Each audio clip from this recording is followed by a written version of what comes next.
Guys welcome back to my Vartika Rajput motivation video. फिर से आप लोगों के लिए एक ऐसी वीडियो लेकर कर आई हूँ जिसे सुन करके आपको शुरू में बहुत दुख होगा, पर बाद में मोटिवेट होने के लिए आप लोगों को फिर से कुछ ना कुछ सीखने के लिए, मोटिवेट होने के लिए इस वीडियो में आपको देखने के लिए मिलेगा। वीडियो को पूरा जरूर देखें, क्योंकि आज मैं एक ऐसी भारतीय लड़की की कहानी लेकर कर आ रही हूँ जिसे सुन करके शायद बहुत दुख होता है, पर आजकल ऐसी चीज़ें होती है। सच बता रही हूँ ना, माँ बाप के चक्करों में बच्चे बहुत पिसते हैं। क्योंकि अगर कोई माँ बाप अगर शादी होने के बाद में और बच्चा होने के बाद में अगर वो अलग होते हैं तो बच्चे पे क्या बीतती है वो बच्चा ही जान सकता है। और फिर वो बच्चा अपने माँ बाप की दूसरी शादी होते हुए देखे तो सोचो उस बच्चे पे क्या बीतती है। तो चलिए आज आपको एक ऐसी ही लड़की की जर्नी आपको सुनाने जा रही जिसका नाम था राखी। जी हाँ, वीडियो को पूरा एंड तक जरूर देखें। राखी अपने माँ बाप की इकलौती ही बेटी थी, पर राखी जो थी वो टाइम से पहले ही अपनी माँ के पैदा हो चुकी थी, डिलीवरी हो चुकी थी। आप बोल सकते हैं कि 7 महीने के अंदर ही राखी ने जन्म ले लिया था। तो वो बहुत ही छोटी सी बच्ची थी, बहुत ही पतली, एक हाथ के बराबर थी। तो राखी को बहुत घर में सब प्यार करने वाले थे, दादा दादी बहुत प्यार करते थे, मम्मी पापा भी प्यार करते थे। पर मम्मी पापा के बीच में नहीं बनने के कारण दोनों ने एक दूसरे से तलाक ले लिया। राखी बहुत छोटी थी, तभी उनके पापा मम्मी ने अलग रहने का डिसाइड किया। राखी जैसे ही बड़ी हुई उसके बाद में राखी ने सोचा, राखी के जो पिताजी थे उन्होंने सोचा कि राखी को माँ का प्यार तो मिलना ही चाहिए। और राखी के सामने ही राखी की पिताजी ने दूसरी शादी कर ली। और जब राखी की माँ आई दूसरी, तो राखी ने सोचा कि शायद मेरा परिवार अब कंप्लीट हो चुका है, मुझे भी माँ का प्यार मिलेगा। क्योंकि उसकी माँ जो थी, जो सगी माँ थी, वो कभी कभी राखी से मिलने आया करती थी। तो राखी ने सोचा शायद मुझे अब अपनी माँ का प्यार मिलेगा। शुरू शुरू में तो जो राखी की माँ थी वो बहुत ही प्यार किया करती थी राखी को, पर जब राखी की जो दूसरी माँ थी उसके जब खुद के दूसरा बच्चा और बेटा पैदा हुआ तो वही प्यार राखी के प्रति बहुत ही कम होता गया। और इतना कम होते गया कि राखी के ऊपर हाथ उठाया जाता था। राखी जब बैठे कोई काम नहीं करती थी और बैठती थी तो उसकी माँ उसके पति के रात को घर पर आने के बाद में राखी के बारे में बहुत ही गलत गलत बोला करती थी, जिससे राखी को उसके पिताजी ने एक दिन तो इतना मारा कि वो उसका पूरा शरीर सुन्न हो गया। और उसकी जो सौतेली माँ थी वो देखती रही, पर एक बार भी उसको मतलब रोका नहीं उसके अपने पति को कि तुम इसको मत मारो, बिल्कुल नहीं। एक दादा दादी थे जो राखी को बहुत प्यार करते थे, बहुत। जो सौतेली माँ थी राखी की, उसने अपने बच्चे के लिए एक टेक केयर होते हैं उसको रख लिया, जो बच्चे की अच्छी तरीके से देखभाल कर सके। और वो भी किसी आदमी को रखा। वो आदमी जो राखी के साथ में गलत गलत बर्ताव करता था, पर राखी छोटी थी तब ये चीज़ों को नहीं समझ पाती। जब वो बड़ी हुई, जब उस चीज़ों को समझ पाई कि मेरे साथ वो ऐसे करता था, ये गलत था, फिर उसके दादा दादी उसे बहुत प्यार करते थे। पर दादा दादी को हमेशा राखी की फिक्र होती थी कि कभी अगर हमको कुछ हो गया तो इस राखी का क्या होगा। राखी के जो पिताजी था उनका व्यवहार तो बिल्कुल ही जैसे अपनी बेटी के ऊपर से जा चुका था, सिर्फ उनको तो वो बेटा ही दिखाई देता। राखी जो मोटी थी, गोरी गच्च थी, वो उसका धीरे धीरे बिल्कुल ही चेंज होने लगा। वो बहुत पतली सी होने लगी, काली सी होने लगी। राखी अलग ही एक होने लगी। राखी की दादी को उसकी बहुत टेंशन होने लगी। और राखी स्कूल जाती तो बहुत खुश रहती थी, पर जब वो घर पर आती थी तब वो बहुत दुखी होती थी। उसका इस घर पर आने का बिल्कुल मन नहीं करता था, क्योंकि उसने सोच लिया था कि मैं घर पर जाऊंगी तो वहाँ पर मुझे माँ वही किच किच करेगी और मुझे डांटेगी करेगी, और जब मुझे कुछ ना कुछ सुनाती रहेगी। ऐसा ही हुआ। राखी जो एक दिन उसकी राखी की खुद की खास माँ आती है उससे मिलने के लिए, राखी के कपड़े लेकर के। जब वो कपड़े लेकर आती है, जब राखी को देखती है तो वो देखती ही रह जाती है। राखी को बोलती है कि तुम्हारी ऐसी कैसी हालत हुई, तुम्हें ऐसा कैसा हुआ, बस ये पूछ के। और वो राखी की माँ भी वहाँ से चली जाती है 2-3 दिन उसके साथ में रह करके। राखी रोती रहती है, पर उसकी जो दादी थी और दादा थे वो उसको सपोर्ट करते थे। थोड़ी इस तरीके से राखी बहुत खुश थी। राखी बड़ी होती है और राखी की शादी एक मतलब वो इतने बड़े परिवार में कर दी जाती है जहाँ पर परिवार बहुत बड़ा होता है।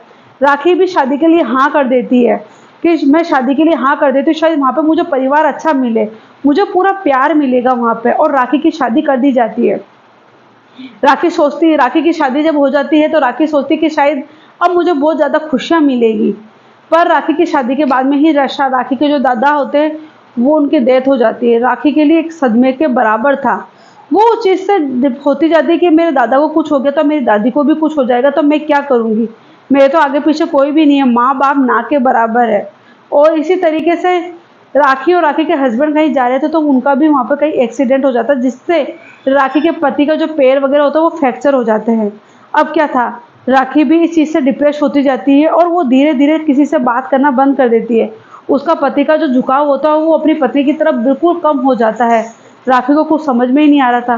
फिर राखी की पत्नी, एक राखी की जो ननद होती है, वो बोलती है कि शादी को टाइम हो चुका है, तुम कुछ ना कुछ क्यों नहीं करती हो, तुम मतलब तुम्हारा अब बच्चा होना चाहिए, तुम्हारा बच्चा क्यों नहीं है। तब राखी अपनी ननद को बोलती है कि तुम्हारे जो भाई है उनको इस चीज़ में दिलचस्पी नहीं है और ना ही वो अभी बेबी प्लान करना चाहते हैं। फिर वो राखी की ननद बोलती है कि एक दिन की तो बात है, अपने बच्चे 10-15 थोड़ी देर की बात है, अपने पति को पटाकर क्यों ना ऐसी चीज़। तब राखी सोचती है कि मुझे इस घर में कोई समझने वाला नहीं है और कोई समझ भी नहीं सकता। राखी अपने पति को बोलती है कि अब हमें बेबी प्लान करना चाहिए। राखी का पति बिल्कुल ही मना कर देता है और वो राखी को पता नहीं क्या है क्या कुछ कुछ बोलता है। फिर उसके बाद में वो लोग हनीमून पे जाते हैं। तब फिर वो हनीमून पे सिर्फ राखी का पति बोलता है, कुछ उसको इस तरीके से बातें सुनाता करता जिससे राखी को बिल्कुल भी अच्छा नहीं लगता है। और राखी को बहुत वो वहाँ से आती है तो वो बहुत ही मायूस होकर आती है।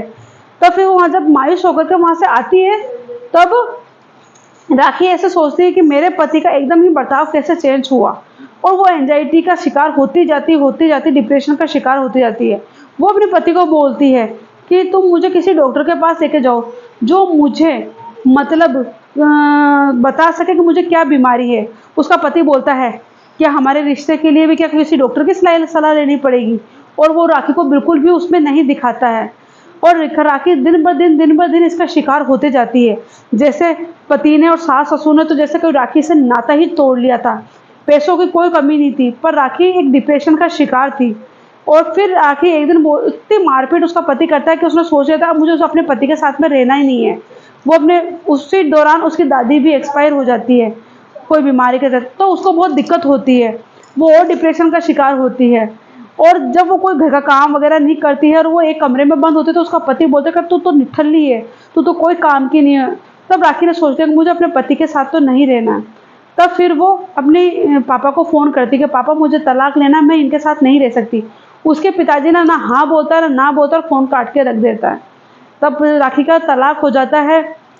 तब उसके पिताजी वहाँ आते हैं। उसके पिताजी ये भी नहीं बोलते कि बेटा तू मेरे साथ चल, अब तू कहाँ रहेगी कहाँ नहीं रहेगी। उसके पिताजी कुछ भी नहीं बोलते। हालांकि उसकी दादी ने उसके लिए एक मकान रखा था और वो मकान भी उसके पिताजी और उसकी सौतेली माँ राखी से ले लेते हैं। तब फिर वो गांव का एक घर होता है, वो वहाँ जाती है डायरेक्ट राखी। वहाँ जाकर अपने कमरे में अपने आप को बंद कर लेती है। तभी वो अपनी एक फ्रेंड से बात करती है। तब उसकी फ्रेंड उसको बोलती है कि पहले तू अपने आप को ठीक कर, अपने मेंटल दिमाग को ठीक कर, अपने शरीर को ठीक कर। इसके लिए तू योगा क्लास ले और अपने आप को इस चीज़ से ठीक करने के बाद में फिर तू अपने आप की ज़िंदगी के बारे में एक नए तौर पर सोचना कि तुझे आगे क्या करनी है।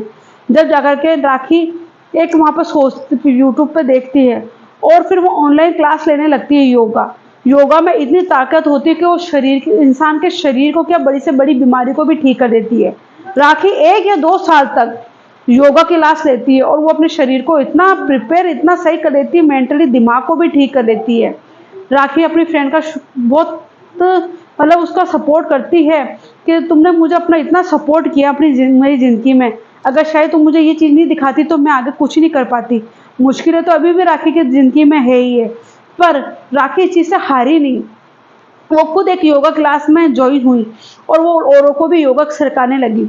इसी तरीके से राखी ने सोचा कि अब मुझे बाहर निकलना चाहिए और मुझे जॉब करनी चाहिए।